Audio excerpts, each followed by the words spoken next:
Morning, everybody. Thank you for joining us. We'll begin Parshas Noach, chapter 6, verse 9. Chapter 6, verse 9, the very first pasuk of the parsha. Eila toldos Noach. These are the generations of Noach. Noach ish tzadik tamim haya b'dorosav. The phrase is a very difficult phrase. Noach was righteous, pure. Righteously pure, if a person is righteous, that's pretty good. If a person is pure, that's pretty good. What does one word have that the other word doesn't have? Obviously, there's a meaning here. And he was righteous and purely righteous in his generations. Es Elokim his halach Noach. And God walked with Noach. What exactly does that mean? What exactly does that mean, by the way, that God walked with Noach? What do those words mean? So let's see the Ramban. It's the second Ramban on the pasuk. Yeah, second Ramban on the pasuk. Ish tzadik tamim haya.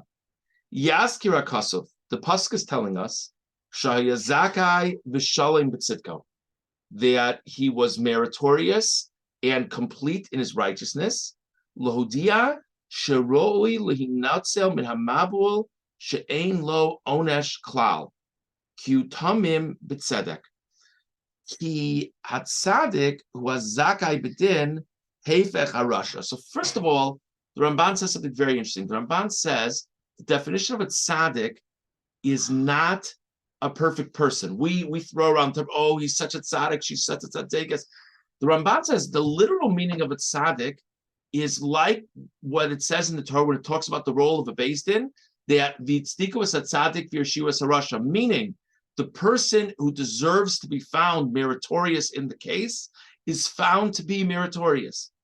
The Ramban says that what it means that Noach is a tzaddik is Noach deserved to be saved. You have to lower that a little bit, okay? You might misunderstand. You might think that God decided he was going to save somebody and Noach is the least bad person in the world, so he saves Noach. Ramban says that's not the pshat. He's tzaddik. He deserves to be saved.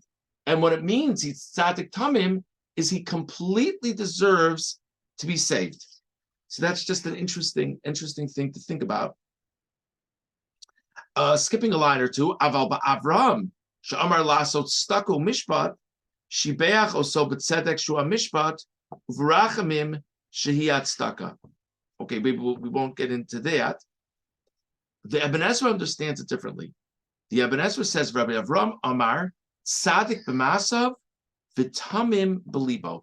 The Ibn Ezra explains that he was righteous in his actions and he was pure in his heart. You have people who do very good things, but maybe their intentions are not so perfect or not. You have to lower the okay. Maybe their intentions are not so pristine. Or you have people who have their heart is absolutely in the right place, but maybe they have a difficult time getting it together to really do what they want to do. So Noach was a tzaddik tamim. He was righteous in his actions and he was pure in his mindset. The achar she'amar shu is tzaddik ki einenu ish chamas umashches darko kibnei doro hachayavim. So the Ramban says when we say he's a tzaddik, we're saying something very relevant. He wasn't a person who was involved with theft like people of his generation, as it says in the pasuk. He wasn't a person who lived an immoral life with sexual type of things, as in his generation, like it says in the pasuk. Amar shayimeshalich es Hashem hanichbad. After describing that he didn't commit these different sins, we say that he walked with God. Liyira oso levado. Ramban says that what it means that Noach walked with God is he had reverence for God alone. Okay. Einenu nifte acharei hovrei shamayim umenachesh va'onein. There were all kinds of abilities to try to understand the future in this way or that way. Noach wasn't interested in any of that stuff. All he was interested in was what God wanted of him and living a life of morality. The Kol Shekain acharei avodah zarah certainly wasn't interested in idol worship. Ve'eno shomea lohem klal. He wouldn't listen to these things at all. Rak bashem levado hu davek tamid. He only was interested in God. V'holech baderech asher bachar Hashem, and he went in the path which God chose.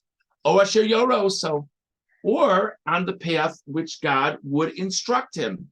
He navi haya. Okay, so the Ramban is saying all kinds of things about what it means that that Noach walked with God. The basic idea that he's saying is he wasn't interested in other gods, he wasn't interested in idols, he wasn't interested in ways of telling the future.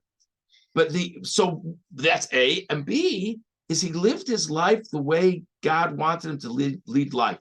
How does Noach know the way God wanted him to lead life? So the first thing the Ramban implies, it was sort of intuition and morality. But the second thing the Ramban says is Noach was a prophet. God spoke to Noach. We see in this week's parsha, God spoke to Noach. It's very clear. Okay, soon. Okay. V'zek tam acharei Hashem Elokechem teilechu v'yoso sira'u hanemar bar chakas hamisnabe lavod avodah zara v'nosa nosu mofes. Okay. V'hine achar sheyanoach tzadik ve'einenu roy lo yonish. Noach was righteous. Noach deserved to be saved from the flood. Gam banav ubeiso ru'uyim linotzo b'schuso. It wasn't only him. His household deserved to be saved in his merit. Because if his family would be wiped out, that would be a punishment for Noach. And Noach didn't deserve to be punished in that way. O Yomar, Q Tzadik Shalim, V'gam Banav Uvesot Tzadikim, Q Limdam. So it's interesting. So we say that Noach was these are the generations of Noach. Noach was a tzaddik, and then we go and say who his children were. So what's the connection? So the Ramban says either the pshat is that we're explaining his children were saved in his merit. They weren't so great, but it would have been a terrible punishment to him for his children to be destroyed in the flood, so they were saved. Or they internalized Noach's lifestyle, and they also led a very special life. So that's what the Ramban says in terms of a perspective on this pasuk. Definitely an interesting perspective. I'd like to see the Kli Yakar. The Kli Yakar, it's the second Kli Yakar on pasuk Tes. Ish tzaddik tamim haya b'dorosav. He was a purely righteous person in his generations.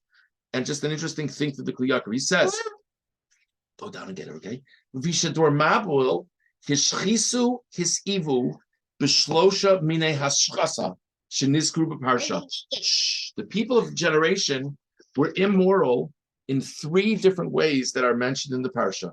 Vehem avodah zara, gili arayos v'gezel. They were involved with idol worship, they were involved with inappropriate sexuality, and they were involved with theft.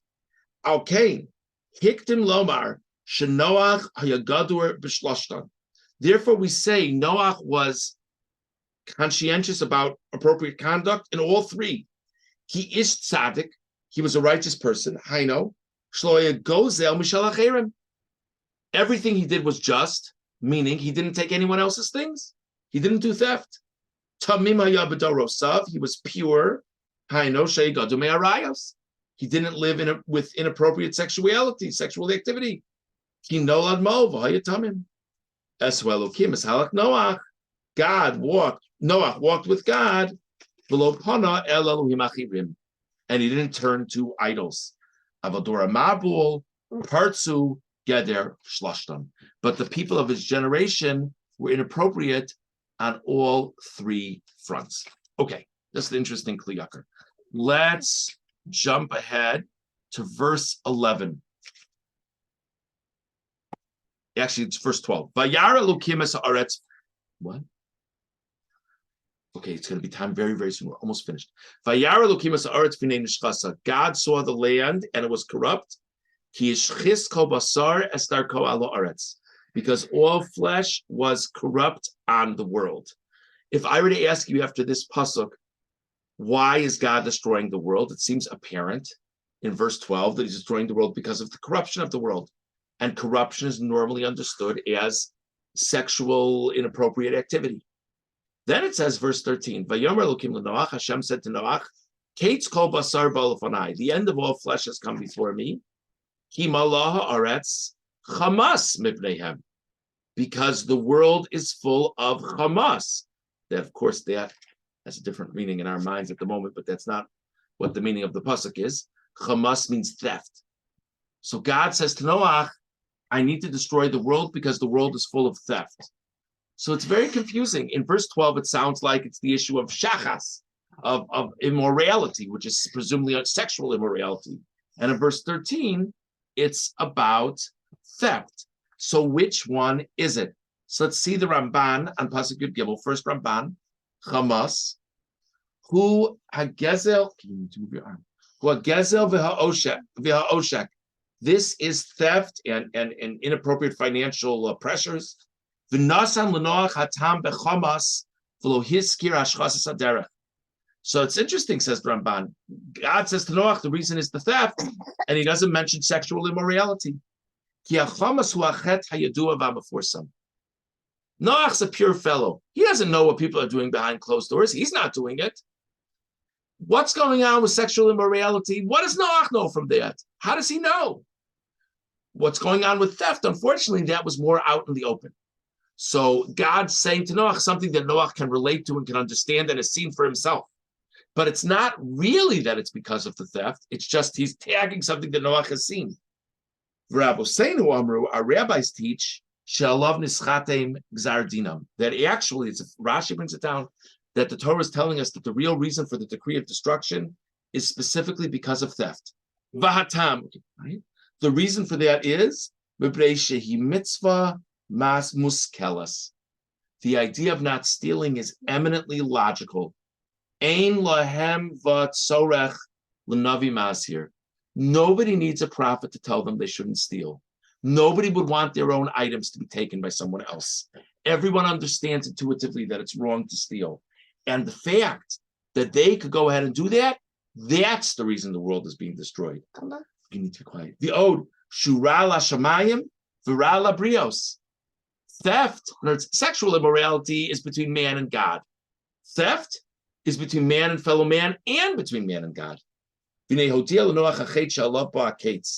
so God is explaining to Noach why the world is being destroyed. So these are two possibilities the Ramban is saying. One is that the reason it talks about theft is this is the thing Noach is aware of. And the other is it's actually more than that. The real reason the world is being destroyed is because if they're stealing, that means they just have no appreciation for what is and isn't acceptable. Okay. I think this is probably a good place to stop. Thank you for bearing with us. I think for very obvious reasons, I'm not going to ask if there's any comments, and I'm going to wish you all an okay day. We should all be well. We should only have good news. Take care.